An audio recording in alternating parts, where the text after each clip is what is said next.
What's up, guys? We're back here at the GSL Code S. It's time for the winner's match. Indeed, we had two kind of one-sided 2-0s, even though Sue had some cool moves he was putting on GuMiho. It just didn't quite work out. He lost too many drones in both games, unfortunately. In short, he was Shrek-a-Bob. Something like that. But I think Rogue can do a bit better against GuMiho. GuMiho's mech obviously very good, very well practiced. But Rogue, he seems super confident today. He played very well against Hurricane, who kind of was a little bit off today, so I don't want to take that that heavily. But I mean, Rogue is just getting better and better and better and better, and he's been very good for a very long time. So to keep getting better and better for that whole time, that's kind of crazy. He must be really good by now. He must be, man. I mean, this is going to be, I think, the most interesting match of the day. I think so, yeah. I think we can't. Yeah. I'm like, it's all downhill after this, guys. No, I think this is going to be a great match. Let's see what happens. He's getting the towel ready. The sweat of one of the greatest nerds of all time. Indeed. The nerd of one of the greatest sweats of all time. No, doesn't work at all. No. All right, the map lineup: Terraform, Iron Fortress, and Echo.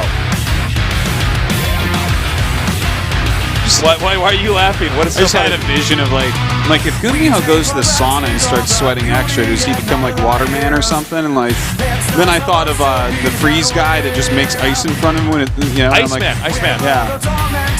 Just thought of GuMiho just making ice bridges. By the way, I think Iceman doesn't make sense that he's flying by putting ice. This is not how physics works, you know. Well, it's a bridge. The ice is touching the ground somewhere. Okay, but with physics, eventually the back of the bridge falls off and he's just Iceman plummeting to his death. You don't know what the tensile strength of his ice is, okay? My friend, you are no scientist indeed. I stand corrected. We're going into game number 1, this best of 3.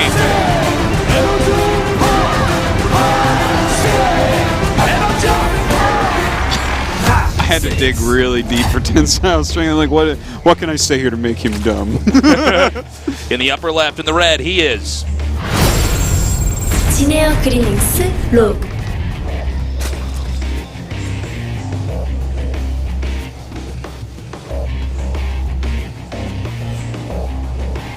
in the bottom right, in the blue, he is MVP GuMiho.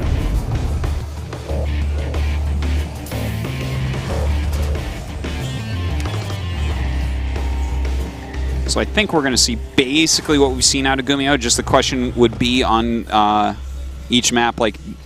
In my opinion, the question is going to be whether he goes for the quicker third command or the slower third command. And that's how much does he need the economic boost versus the safety / harassment potential of the quicker starport type. By the way, if he does If he does go for the full-on Turtle Terran, this is probably the best map to go Turtle Terran on.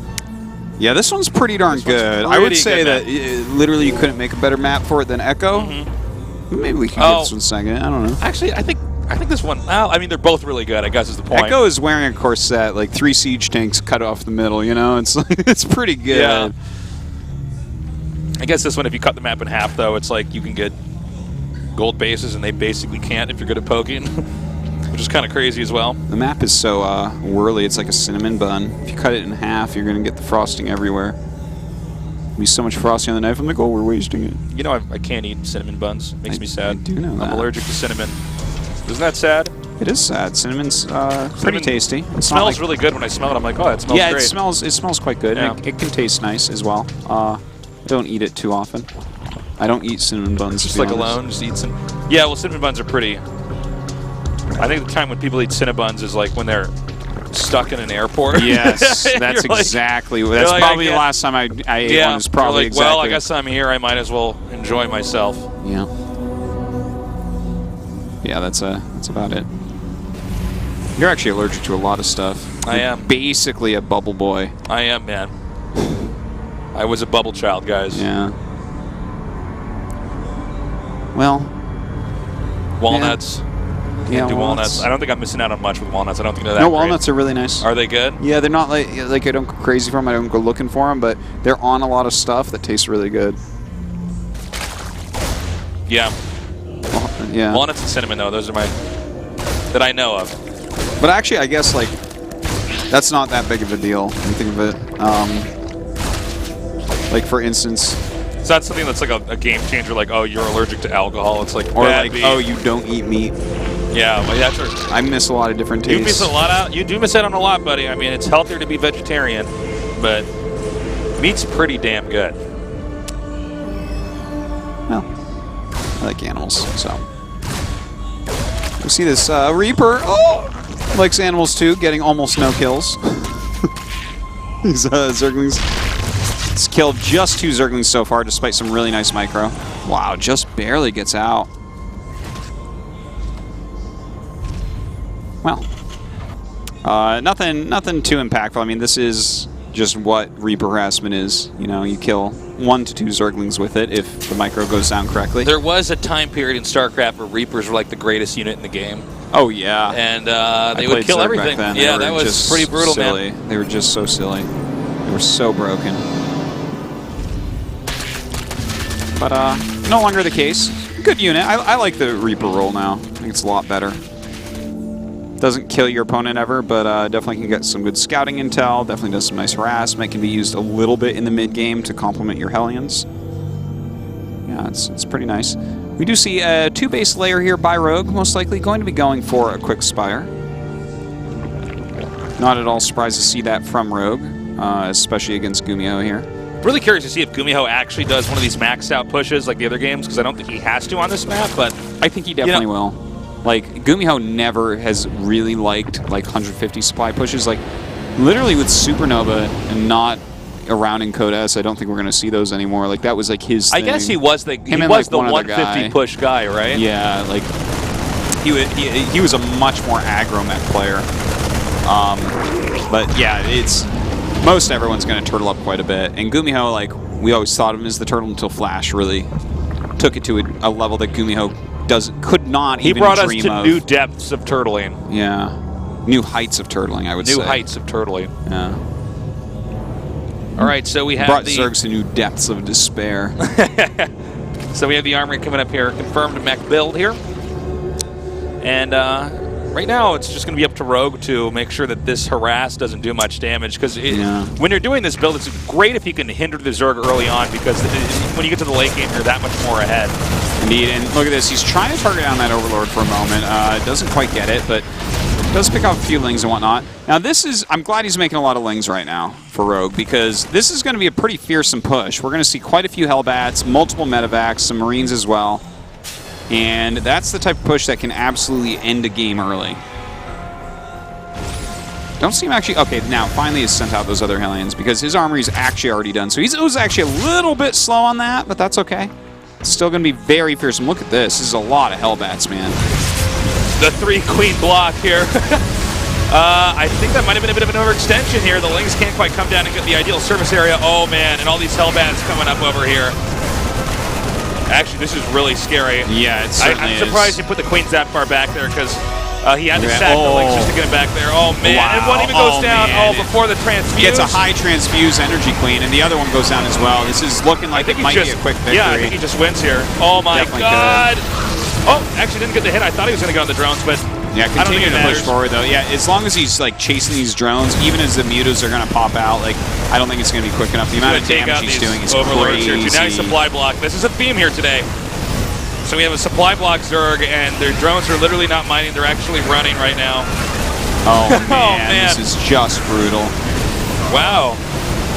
This was our first true bop of the day. Well, it looks like, you know, the mutas are trying to clear things out, but the amount of drones are dead. That's it. Yeah, you don't even bother to try from there. I can't believe it. Well, that was so a good simple. play. That was a good play. He caught Rogue off guard. Rogue's queens definitely were up too far.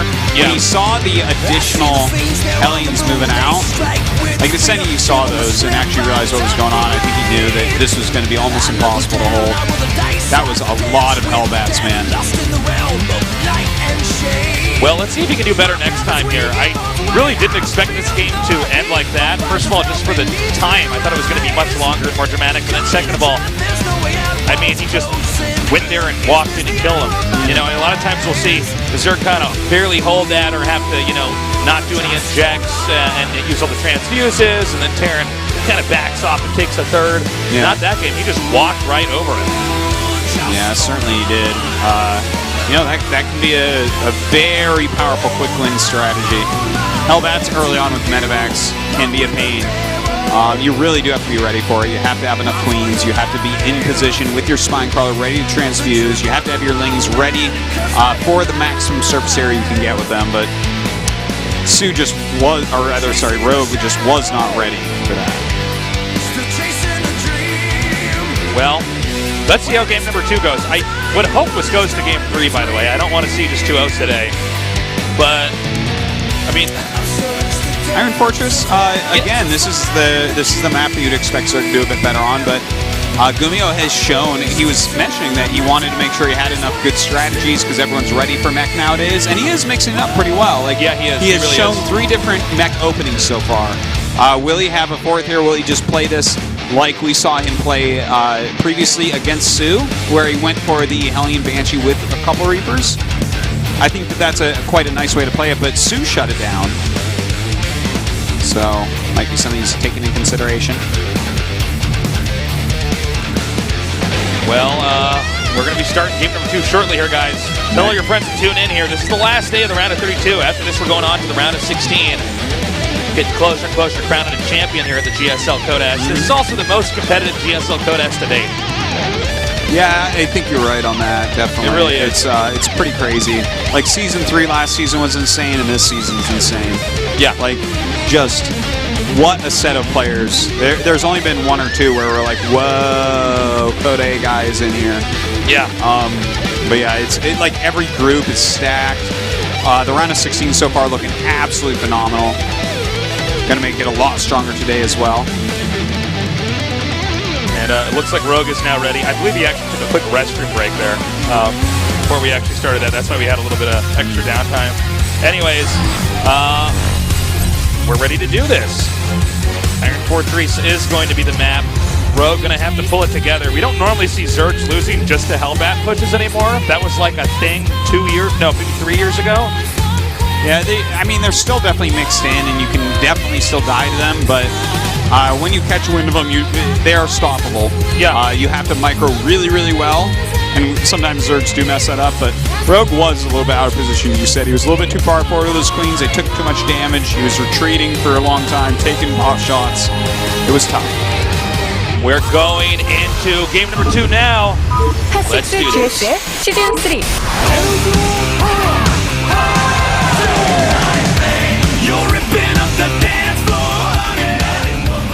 In the upper right, in the red, he is. 진에어 그리밍스 로그.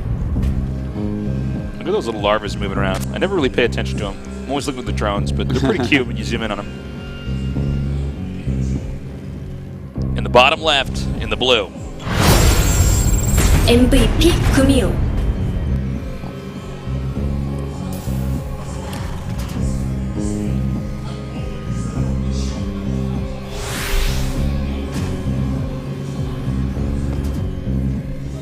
You know, once upon a time, I'm sure you remember this, but a little story for people. Yeah, go ahead. That weren't Brood War fanatics. I forget what map it was, but a hatchery was placed in such a way that when someone tried to run, I believe it was vultures in, or it could have been zealots. I can't quite remember completely, but I remember the moment itself.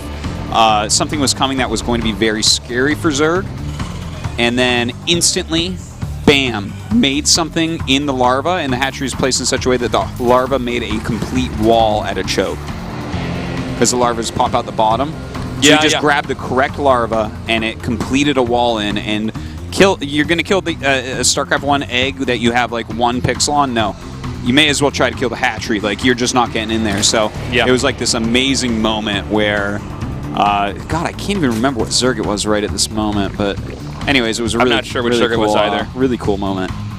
in StarCraft 1. There were a lot of crazy things that happened in StarCraft 1 because, like, the pathing was a little bit different, and the you had to have multiple units selected, so it was like a little bit more chaotic. And then the way the buildings were set up, it wasn't as straightforward as StarCraft 2, where like you just know, like, see that depot and that refinery there?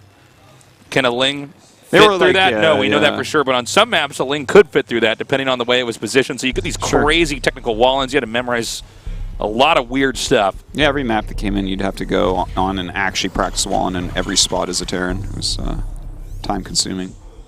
Another thing we had to put up with. Well, you see in this game right now, do have, looks like probably a very quick speed coming out here. 6 Lings already being produced. Is there any chance that Rogue is going to go for anything aggressive here? Well, when you see 6 Lings made this early, you could just use these defensively. Sometimes in the past, like a while back, we had a short period of time where Zergs were timing out a group of Lings to run into the natural to get the SCV and command center when Terrans were only making 1 Reaper, because the Reaper would be across the map when the Lings got there, and you could force a cancel and basically win the game.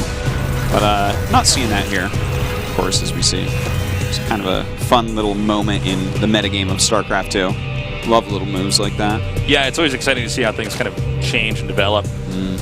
So we have the 3rd command center coming here. Okay. So GuMiho's going for the long run here. Yeah, that was so good. This is really cool because, of course, Rogue was watching the match of GuMiho versus Su, and on oh my God, that on was this close. map previously, he didn't go for the fast 3rd command. He went for the faster Banshees to put on more pressure. So that might be something that Rogue is just going to prepare for blindly. Especially after here, the last game, how he lost, you know? But if he prepares for that at all or plays more conservatively, GuMiho has an extra command center on the way, which is going to give him a nice advantage. And now, once again, Map Control going to go to GuMiho. He's going to move out now, looks like. Oh, excuse me, I guess not. I think he might come back across the map and start poking. But I guess he wants to be careful there's no, counterattacks with any more Lings. Dropping the tech lab over here. Yeah. Will we see a starport made right away? You know, if he starts stim, that would be something that would really trick Rogue up, I think. Yeah, he's going to start stim. And we actually have a Baneling's Nest coming up here. Now let's see if he starts to make Lings in a little bit here. Sometimes the Baneling's Nest doesn't always lend itself to aggression. You really have to see the Baneling's Nest comboed with the Lings. Simply by making the Baneling Nest, you're going to basically be in a position where a big Hellbat attack like we saw last game isn't really going to work out. So it could definitely be defensive in that manner. He's making 10 more Lings. Can't tell exactly if he wants this only defensive. Okay, 5 drones. So this is a defensive Baneling Nest. So he's just playing it really, really safe here. Yeah, which is fine. It's actually great to see. GuMiho is actually not doing anything crazy, though. He just has the 4 Hellions for some pressure, and he's going to see the barracks. So now he's going to realize at this moment, oh, I'm up against Bio. Those 2 Evos, very happy to see that he's already started those. He's going to be able to get his upgrades going quicker than GuMiho. And GuMiho is going for kind of the quintessential 2014 TVZ build. You know, 3 CCs. Yeah. Double eBay, and just going to be pushing with the Widow Mines and everything else. And I mean, it's a very good build. Certainly. But it's not mech, and mech is really hot right now. Indeed. Which, I think is why he's chosen to do this. And the thing is, GuMiho is definitely someone you see do mech more than anyone over the past few years. But his bio is actually still quite good. He definitely can play a strong and mean bio versus Zerg. Always has been one of the faster players in Code S. Definitely has good multitasking and solid micro, so and good macro as well. So this should be a good old-fashioned TVZ, guys. Tell your friends. Non-mech TVZ incoming. Now, I think this is a good move since he won Game 1, because if this doesn't work out, then GuMiho can go back and mech. And I think if he loses here, he will 100% go back and mech. I forget, what was the 3rd map? You remember? I don't know. Okay. Off the top of my head, I just don't know. Yeah, I can't. I mean, we'll see in a second here. No. This is a fine map to go bio on, though, just because it's a little bit harder to get the 5th base for mech. And I know that sounds kind of crazy. You're saying Terran worried about the 5th base. How often does that happen? Well, with mech guys, it's a factor, especially the turtle mech we're seeing here. You'll eventually need to take it if your first attack doesn't kill him. You need a 5th base. But here as bio, like the 4 bases should keep him going for quite some time. And right so we have the routine drop, double medevac drop here with 1-1 finishing. Yeah, 1-1 going to be finishing up for Rogue very near that time as well. Oh, but he's out of position right now, and looks like GuMiho is going to get a very nice drop-off here at the 3rd base. Yep, wants to keep these Marines behind the mineral patches.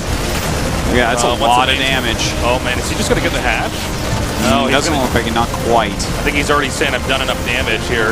Oh, my God. Yeah, the thing is, without mutas out already, he can just stay here until the last second. Oh, kind of sloppy there, but that's actually okay. I mean, he killed a lot there. Yeah, he did a good job. Killed a very good amount. Yeah, he killed quite a few lings. It caused a lot of lost mining time. I think about 3 drones and Overlord. It was nice. Yeah, now he's just going to clean up the creep out here. This is all great. Yeah, this is exactly the type of move he wants to make right now. A lot of lings and banes coming down right now to force this backwards, but Rogue focusing on drones, not making the mutas yet. He's going to actually start a push here. Now, the Marines and the Hellions, that's going to be a pretty sick tag team here. And now they're Hellbats, obviously. But he's really putting the pressure on. Yeah, this is going to be really soft. He needs a lot of banelings. Doesn't have that baneling speed yet, of course. He really needs a baneling speed here. Yeah, he's not going to have it. He's going to have to hold this off just lings. And he is making quite a few lings at the moment, so could be doable. I think, actually, he's done it. The banelings, there were so many poor connections. There were 2 separate attacks there where they just didn't quite hit what they were supposed to hit. Let's see if they actually get in here. Oh, that was a really good one. That was the one he needed. But I think the reinforcements might be too strong here. Yeah, they might be. He's 36 just stimming more right across the coming map. up here.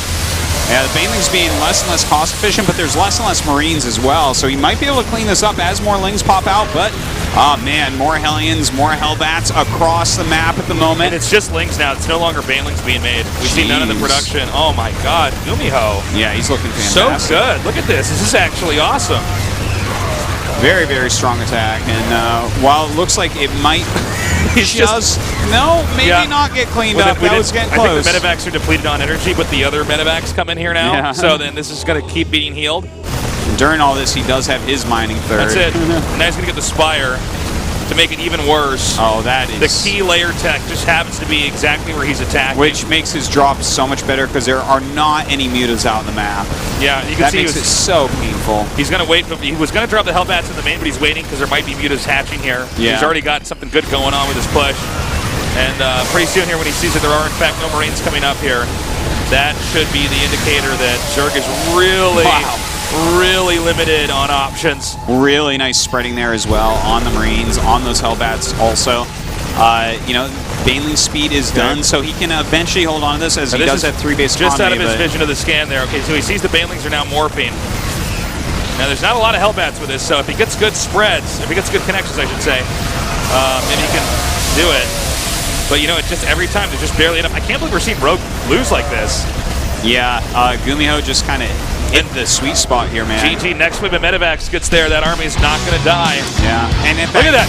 We don't always see GuMiho smiling, but he just can't believe he just Hulk smashed Rogue like that. We don't always see GuMiho smile, but when we do, he just got into the round of 16. Nicely done, GuMiho, showing he could win with mech, without mech. And Rogue here in a little bit of a crisis now. He's one of the 3 players remaining here. And let's not forget, there's still Sue in this.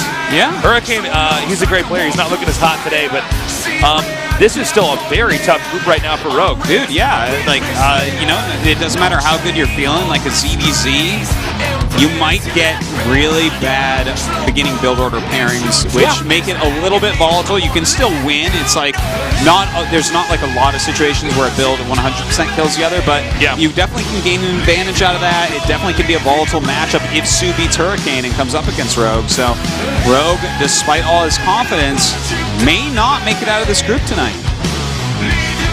Well, don't count Rogue out yet. He's still got a long road ahead of him, but GuMiho is out. And by the way, in record time, considering GuMiho's games are usually the longest we have on record, I mean, he looked really, really good back there. Definitely a Terran you never want to count out. What if we ever had GuMiho win a GSL Code S? I can't imagine it, but that would be really cool. That would be a great story. He's been such a good player for so long, but has had his ups and downs for sure. Sure, yeah. I mean, that would be really nice, but I don't know. He's never quite felt like a player that would win Code S. Like, get deep, sure, but there's a little something missing in his play. But out of all the days we've casted GuMiho, I'd say this was his best day by far. Yeah, he just looked really good. He looked really good. From another league, from another dimension. But TVZ, the Zergs have been having a hard time. I guess we have to see how his TVT and especially his TVP would be. Yeah, very, very much so, considering we do have so many Protosses and so many of the world's best Protosses, really, in that round of 16. Well, guys, GuMiho is our survivor. 3 players left, only 1 more slot. Now to the interview to see how GuMiho is feeling. Our first player to advance from Group H is GuMiho. Congratulations, he says thank you. 고병재 선수 엄살은 고병재 선수가 최고였던 걸로 생각이 되는데 먼저 진출 소감부터 들어볼게요. You said it was going to be a difficult group, but you were able to 2-0 2 people and advance easily. Tell us 정말 about that. 오랜만에 1등으로 올라가는 것 같은데 정말 기쁘네요. 정말 It's been a long time since I've advanced to the round 32. 정말 쉽게 잡고 And 올라가셨습니다. I'm very satisfied. 솔직히 정말 생각 안 하셨어요? 이런 결과? 네, 저 되게 힘들게 이길 줄 알고 네. 사실 패자조 갈 걱정도 많이 했는데 이렇게 I really 쉽게 expected a 이기게 될 difficult 줄은. match, much harder than I 메카닉을 처음에 encountered 이렇게 tonight. 참입을 I really 했던 wasn't planning to have a 2-0. 오늘 정말 끝판왕 같은 모습을 느꼈는데 이병렬 선수와의 트라포 1세트 빌드를 좀 자세히 설명해 주세요. So on the map Terraform against 그냥 Rogue, 무난하게 tell us about that 가면은 build that we saw there. 이병렬 선수가 제가 생각했을 때 메카닉 상대 제일 잘한다고 생각하거든요. 그래서 So I think Rogue is the best 초반부터 Zerg 꼬는 against 걸로 Megan 시작했고요. Terrans. 맹독둥지를 So that's 찍지 why I 않을 걸 switched it up. 예상하고 엇박자로 찌르면 and did 통하지 that 않을까 bio 해서 push. 써봤는데 네. 잘 통한 것 같아요. 그걸 제가 미리 이영석 I 감독에게 knew he wasn't 확인을 gonna build the 해보니까 bailing 사실 mask. 어윤수 So I 선수와의 just pushed 경기에서 쓸 aggressively and 생각이었다고. it worked out well. That's how I ended it. 선수한테 원래 쓰려고 준비했었는데 네, 1세트 때죠. 네, 3회 하시길래 그냥 운영해도 괜찮겠다 싶어서 운영하려고 그랬는데 오히려 발익맹이 와서 되게 당황했어요. I wanted to use that build against Sue in 화염차가 the first 살려준 set, 것 같아요. but he 네. went for 3 command, 오늘 or 어윤수 excuse me, 3 선수와의 경기를 hatcheries. 할 때 1세트 때 일꾼을 I knew I could play 대량으로 a greedy 잡으면서 굉장히 기분이 좋으셨을 것 같아요. That's why I didn't use that 어떠셨어요? against 네, the first set against 그때 Sue. 가장 기분 좋았고요. 처음에 좀 제가 불리하다고 생각했어요. 발익맹 당하고 나서. 네. 근데 그때 아마 그때부터 이제 제가 침착하게 하면 이긴다 이런 생각이 들어서 좀 차분해졌던 것 같아요. 네. 사실 이렇게 The Zerg players went ferocious and Zerglings. 저그 2명을 잡으면서 I thought I was in the deficit, 저그가 두렵지 but I 않을 was 것 able to defend 같은데 well against that 요즘 build. 메카닉 잘 잡는 저그들이 꽤 화제였잖아요. 어떠세요? 이제 저그 무섭지 않으세요? 요새 예전보다 So you're 훨씬 not scared of 힘들고요. Zergs anymore? 네. 메카닉도 저는 반땅은 이제 Playing against 진짜 Zerg is still 힘들더라고요. difficult. 제가 해보니까 네. 사람들이 너무 상대를 Yeah, 잘해서 Zergs are 그래서 slowly 좀 더 adapting to the 가다듬어야 map 될 것 같아요. 오히려 토스전이 요새는 좀 더 나은 것 같아요. 오늘 근데 I feel that 너무 it's better to play against a Protoss than a 없었어요. Zerg right now. 그래도 Wow, I didn't 오늘 expect that against 전체적으로 Zerg. 100점 만점에 몇 점 정도 주고 싶으세요? 제가 생각했을 때는 한 How would you 70점 grade your play 정도. today? 70점이요? 네, 좀 I 잘 give 맞아떨어지긴 myself a 70 out of 했는데 100. 최적화나 이런 부분에 있어서 되게 실수가 많아요 아직도. 다음번에는 그런 부분 꼭 보완해서 I made a few 오겠습니다. small mistakes. 고병재 선수 And I'm gonna have to 70점 improve in that 점수를 aspect. 주시다니. 그러면 오늘 경기 중에서 가장 마음에 드는 세트, 이게 선수의 선택으로 실릴 예정인데 어떤 세트 가장 마음에 What was your 드세요? favorite set out of the games you played today?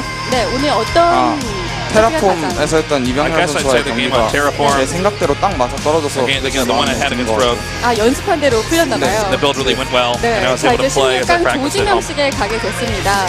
지난번에는 정말 오랜만에 So now in the 16강에 group 올라갔는데 바로 selections. 탈락했잖아요. You were eliminated in the round of 16 이번에는 last 높이 season. 올라가야죠. 네, 제가 다전제 How are you gonna do this time around? 현짜기도 잘할 자신 있고 한데 네. 그걸 안 해본 지 너무 오래된 것 같아요. 그래서 네. I feel that I'm a better player in the best of 5 or a best of 7. So I'm really eager to get to the round of 8 so I can really 와, 복수하고 go into 싶다. multiple matches 이제는 against one 그 누굴 opponent. 만나도 지지 않을 것 같아요. 그렇게까지 장담 못하는데 저번보다 확실히 나을 것 같아요. 네, 달라진 고병재 선수. I also feel that I'm a better 이번에는 player 어떤 than 모습 last season, 보여줄지 and I think I'm gonna do better 기대가 this time. 됩니다.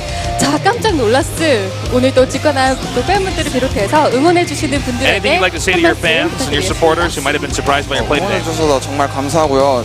Thank you for supporting me 실망시켜드리지 않게끔 and cheering 더 for 열심히 me. 노력하겠습니다. I'm going to try my best to 네, not disappoint any of my 알겠습니다. 다시 fans. 한번 16강 진출 축하드립니다. 네, 감사합니다. 네. 자, 이렇게 Artosis H조의 GuMiho. 첫 번째 He's in 진출자. the round of 16. Only one slot remaining. Indeed. Can we get another Zerg in there? Will Hurricane rally back? We'll see in just a moment. We'll be back after the short break. Stay tuned here at the GSL Code S.